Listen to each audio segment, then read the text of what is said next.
And so here it is. Project XJ is at the point where we can actually take it outside and drive a little bit now. This was a little bit of a challenging paint job just because it started off as somebody else had already painted it, and they'd painted it with like a bed liner spray, which was really, really tough to work with. As you can see from the pictures earlier, I had to do a lot of sanding to get it down to where it was even paintable. And then once we got to that point, I knew I couldn't go with the smooth paint job because the body was just too scarred up to put a decent smooth paint job on. So I decided to go with a weathered. And then that had its own challenges because we're having a spray paint shortage because I guess there's a shortage of aluminum, so there's a shortage of spray paint, and then they can't deliver it when they do get it.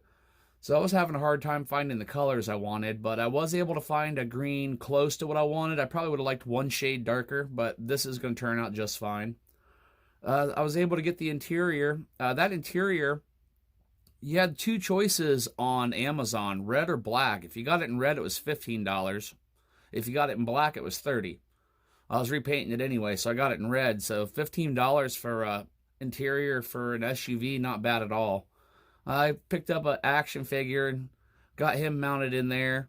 And that interior does set kind of high, so his head is kind of close to the top, but when you look through the windshield, you can see him pretty good. And speaking of the windshield, the glass on this was all scarred up bad. I mean, it had heavy scratches in it. It was almost like you were looking through a fogged window. So I took a polishing kit for your headlights to make them shiny again. And I did all the windows in that. It didn't fix them 100%, but it definitely got them to where you can actually see what's going on through the windows now. Well, after that, I got it all mounted up, and where your spur gear sits, underneath here, is very close to this interior.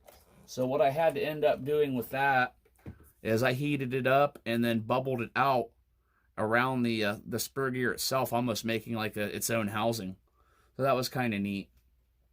But before we get this thing out and drive it, I want to give a quick shout out to RC Terminator. He sent me his stickers. These are going to go over on the battery charging area where I have that big old cabinet I've been putting them all on.